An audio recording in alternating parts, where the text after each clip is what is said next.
عربوں کا ایک مشہور بت جو صفا و مروہ پہاڑیوں پر پوجا جاتا تھا، یہ وہ بت تھے جسے لوگوں نے اپنے ہاتھوں سے نہیں تراشے تھے، بلکہ یہ جیتے جاگتے حقیقی انسان تھے۔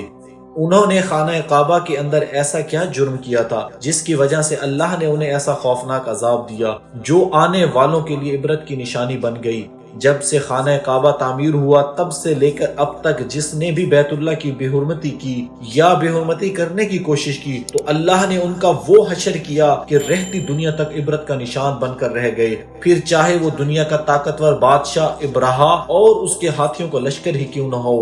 اس کے علاوہ تاریخ میں کئی ایسے واقعات ملتے ہیں کہ جنہوں نے کعبہ شریف کی بے حرمتی کی اور ان کو اللہ نے دردناک عذاب دے کر تباہ و برباد کر دیا۔ اس کی مثال اساف و نائلہ ہے۔ اساف بن یالا اور نائلہ بن زید دراصل قبیلہ بنی جرہم کے ایک مرد و زن تھے۔ نائلہ ایک خوبصورت اور حسین لڑکی تھی جو اپنے قبیلے میں یمن کے کسی علاقے میں رہا کرتی تھی۔ یہ خوبصورت حسینہ قبیلہ بنی جرہم میں اپنے حسن کی نمائش کیا کرتی تھی۔ وہ فحش لباس پہن کر گھر سے نکلتی تھی اور قبیلے کے نوجوان اس کے پیچھے چلتے پھرتے تھے۔ ہر کوئی اس سے تعلقات کا خواہش مند تھا۔ انہی لوگوں نے قبیلے کے سردار کا بیٹا بھی شامل تھا جس کا نام اساف بن یالا تھا۔ اساف اور نائلہ آپس میں محبت کر بیٹھے۔ یہ محبت بہت ہی جلد خباثت میں بدل گئی۔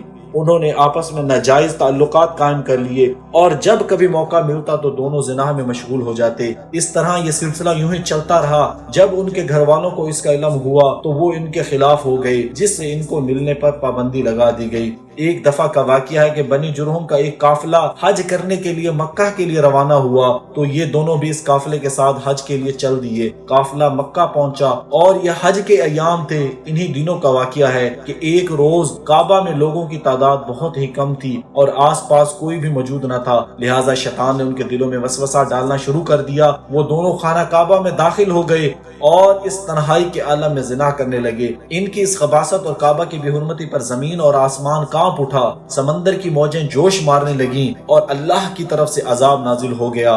ہوا یوں کہ جب وہ خانہ کعبہ کے اندر بدفعلی کر رہے تھے تو اسی وقت ان کی روحیں قبض کر لی گئی اور ان کے گوشت پوشت کے جسم پتھر کے بنتے چلے گئے۔ یہ لمحہ انتہائی خوفناک اور عجیب و غریب تھا۔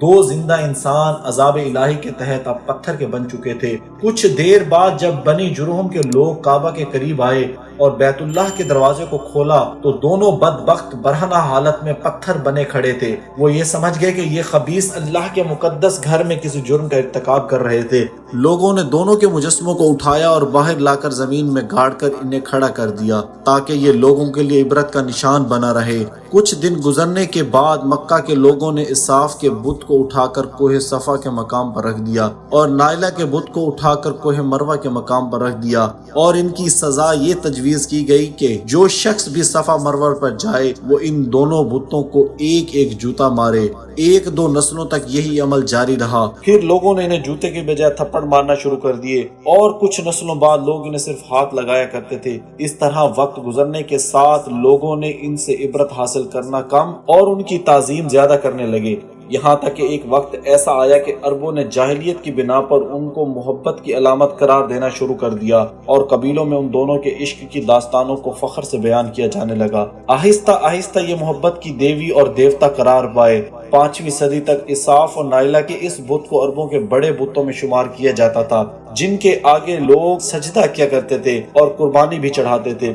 حضرت زید بن حارث رضی اللہ تعالی عنہ بیان کرتے ہیں کہ زمانہ جاہلیت میں جب مشرکین مکہ بیت اللہ کا طواف کرتے تھے تو اساف اور نائلہ کے اس بت کو چھوتے تھے۔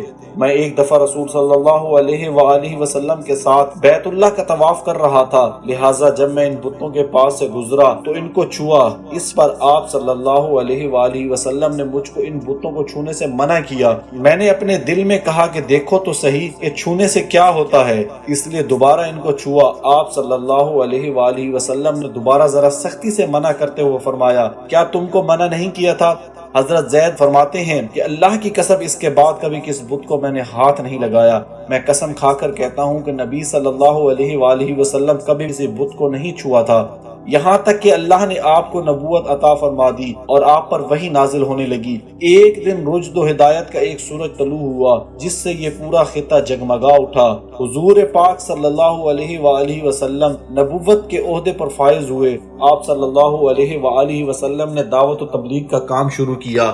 10 ہجری میں جب اللہ نے عرب میں دین اسلام کو غالب کیا اور محمد صلی اللہ علیہ وآلہ وسلم نے مکہ فتح کیا تو آپ فتح کے بعد حرم شریف میں داخل ہوئے اور آپ نے اپنے بھائی حضرت علی کے ساتھ مل کر تمام چھوٹے بڑے بتوں کو توڑ ڈالا۔ آپ بت توڑتے جاتے اور یہ فرماتے جاتے کہ حق آ گیا اور باطل مٹ گیا۔ بے شک باطل نے مٹ ہی جانا تھا، یہاں تک کہ خانہ کعبہ تمام بتوں سے پاک ہو گیا۔ پھر آپ صفا اور مروہ پر تشریف لے گئے اور اساف و نائلہ کے بت اپنے مقدس ہاتھوں سے توڑ ڈالے۔ ہم نے دیکھا کہ اساف و نائلہ کے اس بت کو لوگوں نے بطور عبرت صفا اور مروہ پر رکھا تھا، لیکن شیطان نے انہیں ایسا گمراہ کیا کہ وہ ان کی پوجا کرنے لگے۔ صرف یہی نہیں بلکہ زنا جیسے بدترین جرم جسے کعبہ شریف کے اندر کیا گیا تھا، لوگ اس داستان کو فخر کے طور پر بیان کرنے لگے۔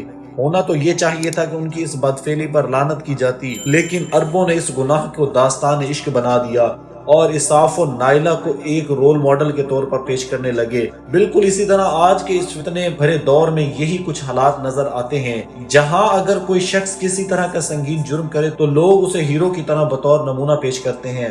فریڈم، آزادی خیال اور لبرلزم کے نام پر ہر طرح کی خباثت اور برائی کو خوبصورت انداز میں پیش کر کے اس کی تائید کی جاتی ہے۔ اللہ رب العزت سے دعا ہے کہ اللہ ہمیں ہر قسم کی برائیوں اور فتنوں سے محفوظ رکھے اور شیطان لعین کے وسوسوں اور چالوں سے حفاظت فرمائے، آمین۔